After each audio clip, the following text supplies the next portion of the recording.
Olá, boa tarde. Veja os destaques de hoje do portal da Assembleia. Presidente da Alema, deputado Otelino Neto, fala sobre a importância da inauguração de um hospital em Carolina. Mesmo com números de casos de Covid-19 estáveis no Maranhão, é importante manter os cuidados sanitários. Juízes participam de reunião com o presidente do TRE para debater sobre a atuação dos magistrados nas eleições municipais. E mais uma história de invasão alienígena que mostra o impacto do trabalho do radialista. É agora no portal da Assembleia.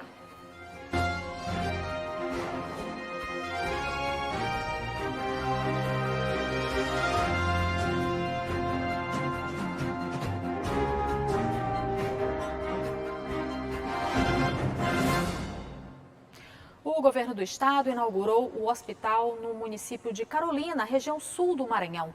O presidente da Assembleia Legislativa, deputado Otelino Neto, falou sobre a importância da conclusão da obra para os moradores da cidade. O Hospital de Carolina foi inaugurado durante solenidade virtual, presidida pelo governador Flávio Dino. A reunião contou com a participação da equipe do governo do estado e de secretários do município de Carolina. O hospital oferece à população 20 leitos, centro cirúrgico e novos equipamentos. De acordo com o governador Flávio Dino, o hospital é uma conquista, resultado de uma parceria entre o estado e o município. É um grande passo para a cidade de Carolina e eu quero agradecer a parceria do município, porque ela é imprescindível para que os munícipes tenham efetivo acesso a esse benefício direto que é a implantação do hospital. O presidente da Assembleia, deputado Otelino Neto, esteve em Carolina e comentou a inauguração do hospital. É um sonho antigo da população, um sonho de algumas décadas. Vários governos prometeram, mas hoje finalmente se materializa esse sonho. Um hospital com 22 leitos, com centro cirúrgico, que certamente vai atender a população naquilo que lhe é mais caro, que é o cuidado com sua saúde. Nesse sentido, cumprimento o governador Flávio Dino, o secretário Carlos Lula, assim como toda a equipe da Secretaria de Saúde, por entregar esta importante obra que vai salvar muitas vidas aqui na cidade de Carolina. A Caixa Econômica Federal liberou hoje o pagamento do auxílio emergencial para os beneficiários nascidos no mês de abril. Está liberado também o pagamento da segunda parcela do auxílio emergencial extensão. Os valores podem ser movimentados pelo aplicativo Caixa Tem para pagamento de boletos, compras na internet e pelas maquininhas de lojas cadastradas. O saque e transferência para quem recebe o crédito hoje serão liberados apenas a partir do dia 21 de novembro. Eleições 2020.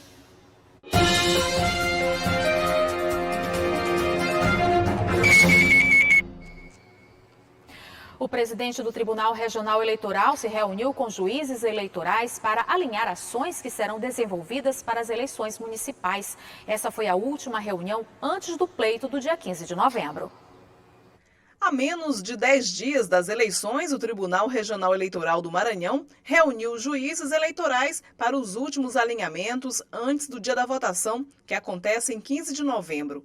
Entre os temas discutidos estão a auditoria das urnas, prevenção e combate aos crimes eleitorais e as regras sanitárias nos locais de votação por conta da pandemia. No momento é a organização da votação, a organização do acesso dos eleitores, a organização das filas, né?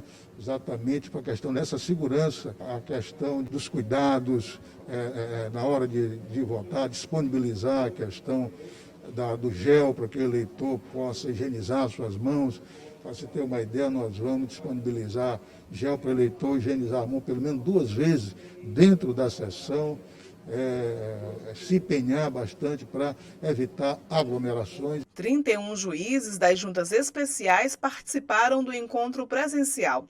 O TRE também realizou reunião virtual com mais 105 magistrados que atuarão nas eleições municipais. Nós então implementamos essas 31 juntas especiais e mais 19 juízes auxiliares, ou seja, tudo no afã de dar maior celeridade e no julgamento e um resultado final do pleito. Porque às vezes você tem sessões que demorariam. Então, com o juiz mais próximo, nós tenhamos pelo menos a segurança das forças públicas, bem como da segurança sanitária. E veja no próximo bloco, mesmo com os números de casos de Covid-19 estáveis no Maranhão, é importante que a população mantenha os cuidados sanitários. E na véspera do Dia do Radialista, você vai saber detalhes de uma história sobre ETs que foi contada na rádio e que movimentou São Luís na década de 1970. O portal volta já.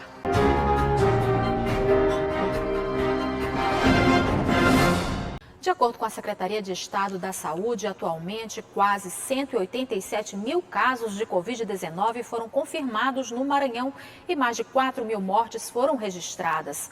A incidência de casos vem sendo considerada estável, mas é importante manter o protocolo sanitário para garantir que o vírus não se espalhe. O poder público está oferecendo testes e tratamento específicos, mas a população também deve fazer a sua parte. Como forma de garantir a política de combate ao novo coronavírus, o Centro de Testagem da Beira-Mar iniciou o atendimento a pessoas com doenças crônicas. Este senhor tem hipertensão e aproveitou para vir fazer o teste. Bom, eu achei uma forma bem prática de selecionar e ser rápido e objetivo para esse fim. Foram cerca de 15 minutos e ele saiu com o resultado e deu negativo. O presidente da INSE, empresa maranhense de serviços hospitalares, ressaltou a necessidade em se monitorar o novo coronavírus por meio da testagem. Na maioria das vezes, eles precisam de um atendimento especializado, então a identificação da doença é fundamental para a gente, além de controlar essa nossa política de isolamento e de identificação do vírus, também já identificar esse paciente para que ele entre na nossa rede pública e a gente consiga tratá-lo de maneira bem preventiva. Desde que o centro passou a funcionar, cerca de 30 mil atendimentos já foram realizados. Agora, para acessar o serviço é preciso agendar com antecipação. Para isso, basta acessar o aplicativo do PROCON, no site do PROCON, ou então pelo Disque Saúde. O número é 3190 9091. Apesar dos números da doença apresentarem queda, a preocupação com o vírus continua.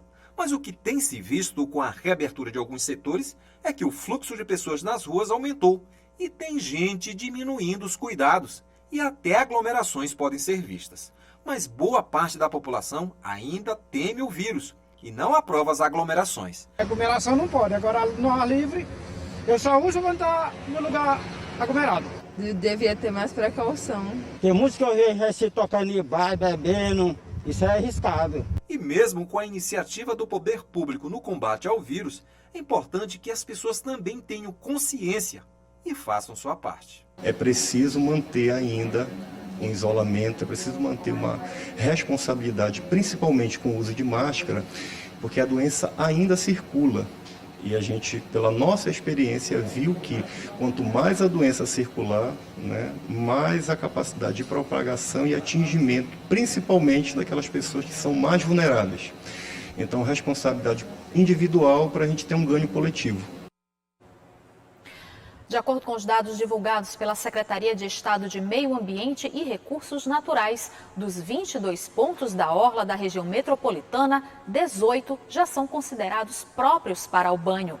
O levantamento foi feito no período de 13 de outubro a 3 de novembro, em trechos distribuídos nas praias de São Luís, São José de Ribamar, Passo do Lumiar e Raposa.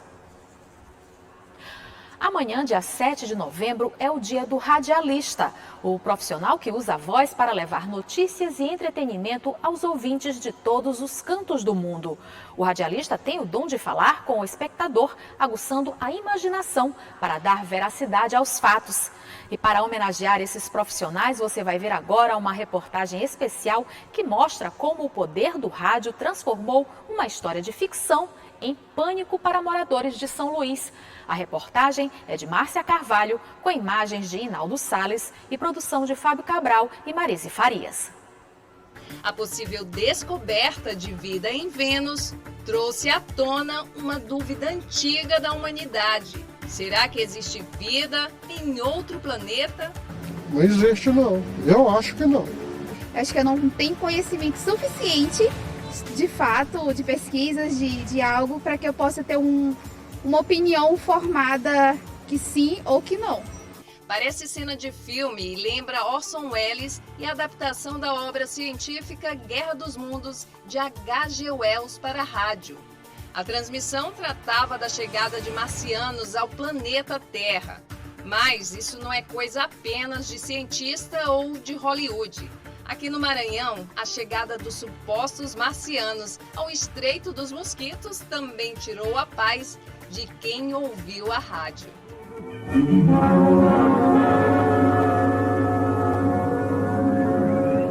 O fato aconteceu, é notícia na Difusora, a mais poderosa emissora do norte do Brasil.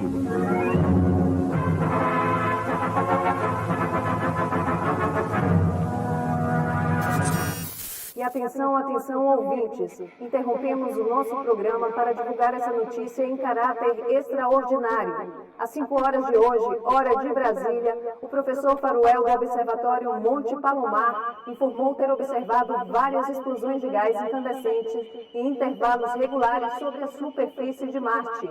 A análise indicou que o gás em questão é o hidrogênio e que suas partículas se deslocam rumo à Terra em velocidade fantástica. Essa foi a primeira entrada ao vivo do locutor Raiol Filho em um programa da Rádio Difusora AM em 1971. Uma brincadeira, mas que na época gerou pânico na cidade porque os ouvintes da Rádio Difusora AM acreditaram que São Luís estava sendo invadida de verdade por alienígenas. E atenção, ouvintes, dando sequência ao boletim noticioso irradiado há poucos instantes, podemos informar que a Organização Meteorológica Internacional acaba de pedir a todos os observatórios da Terra que acompanhem com maior empenho, através de seus telescópios, as mudanças verificadas no planeta Marte. Levando em conta a natureza excepcional do fenômeno, nosso serviço de rádio escuta está em permanente sintonia com a Voz da América e com a BBC de Londres. 30 de outubro, sábado, dia do aniversário do Manuel Pereira, operador de áudio da Difusora AM e um dos criadores dessa história, que se fosse mesmo verdade, ninguém estaria aqui para dar essa notícia. A ideia veio através do Sérgio Brito, que chegou na rádio, próximo do aniversário da rádio, com uma reportagem numa revista, não me lembro exatamente qual era, Cláudia, uma revista muito conhecida da época, que trazia uma reportagem sobre esse programa que aconteceu nos Estados Unidos, que foi uma polêmica muito grande na época que fizeram ele lá nos Estados Unidos, inclusive foi feito durante a madrugada, com toda a tradução, com os detalhes do programa. A partir daí, eu, Fernando Melo e ele resolvemos reproduzir esse programa adaptando para São Luís. Sérgio Brito, Manuel Pereira, que sou eu, e o Fernando Melo. Nós éramos os três que fizemos toda a produção. E a gente, na verdade, não tinha muita noção de qual era o poder que a rádio tinha de audiência e tudo mais, o que isso podia influenciar. Um pouco de responsabilidade também, né? Quem testemunhou o fato foi o radialista Florisvaldo Souza. Ele estava na rádio e acompanhou tudo. Todo mundo ficou apavorado, né? Quer dizer, quem estava no trabalho, teve gente que deixou o trabalho para correr, para dar um abraço na mãe dele, do filho, o último abraço. Teve pessoas que correram para a difusora querendo achar o que estava acontecendo. Quando chegavam lá, que viam que era um programa, queriam dar tiro no diretor. Foi uma loucura, né? E aí o programa continuou no ar, até, de repente a rádio foi sitiada, né, pela Polícia Militar, a Marinha, a Aeronáutica, o Exército, e Polícia Federal, e tiraram a rádio do ar. Quer dizer, a rádio ficou perto de perder a concessão. O repórter, eu digo até que o J. Alves, que era o repórter que sempre saía para fazer reportagem fora, o J, além de repórter, ele foi ator, porque ele morreu em cena, né? Ele estava fazendo a matéria e aquela como a voz vai falhando porque ele foi atacado. E se ele em campo de perícia, ele não estava em campo de perícia, coisa nenhuma. Ele estava no local perto da rádio fazendo a matéria. Alô, estúdio, bom. Agora já estamos em condições de falar novamente. Agora já não há necessidade de manter o grande número de curiosos. Está todo mundo bem longe. O professor Galvão ainda está perto do objeto examinando, mas isso me parece muito perigoso. A coisa estremece como se fosse soltar algo um pouco no outro. Tudo aqui por perto está começando a vibrar. É incrível, meus amigos. Está saindo um jato de fogo do objeto. Está tudo se incendiando. Uma história fantástica, bem produzida, com a participação de grandes artistas da comunicação maranhense, que por pouco não custou a concessão da rádio.